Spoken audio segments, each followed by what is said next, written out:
Hi, Chef Cheyne Keith here. I want to talk about roux and butter. Hey, we've got some butter here that's been melted. There are three components to the butter.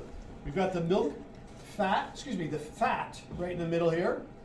Underneath we've got whey, which is a liquid which is used when evaporated as a protein source for athletes, bodybuilders. And then on the top, we can get a little shot at the top there. There's some white chunks. That's called the milk fat solids. That's the part of the butter that burns when you put some butter in a frying pan. That's what burns. What sizzles is the liquid whey here. We're going to use the fat only to make roux. Roux is a thickening agent, spelled R-O-U-X. And here is the combination of the ingredients: equal parts flour and equal parts butter. Now this is refrigerated, so I can hold it up thus, and you can see it. But here it is when it's not refrigerated. Maybe you can get a shot at that. It's equal parts flour and equal parts butter fat only. All right. Now, when I cook roux, I want to cook it on a medium-high temperature, and you have to continuously stir it. Roux, of course, is a thickening agent. You'll use it in holiday time to thicken up your gravies.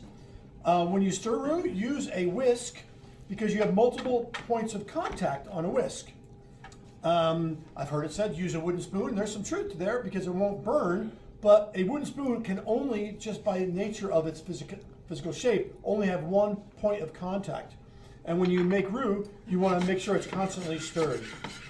Three types of roux, really, is a light blonde roux, which is what we've got right here. Again, take a look at that, kind of light color. And then as I cook it a little more, hey, why don't you shoot this table? Give me a shot of that table. Gets this color, which is called a medium roux. And eventually it's going to become quite dark, just a really beautiful dark brown, and that's a Cajun roux or a dark roux. Once you start roux, however, you have to keep stirring it, because once you stop, it will speckle and burn.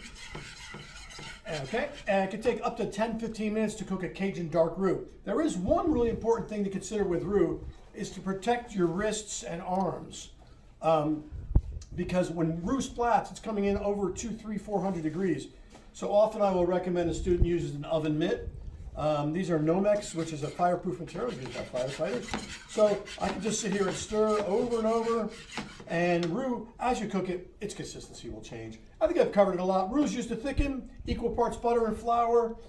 Use a whisk because it has multiple points of contact to stir it.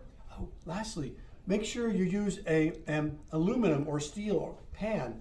Don't use non-stick. Because if you're using a non-stick pan and you're scraping it with a whisk, you've got some like forever chemicals going in your food. It's not a good deal. Anyway, that's all I got to say about roux. Thanks for watching.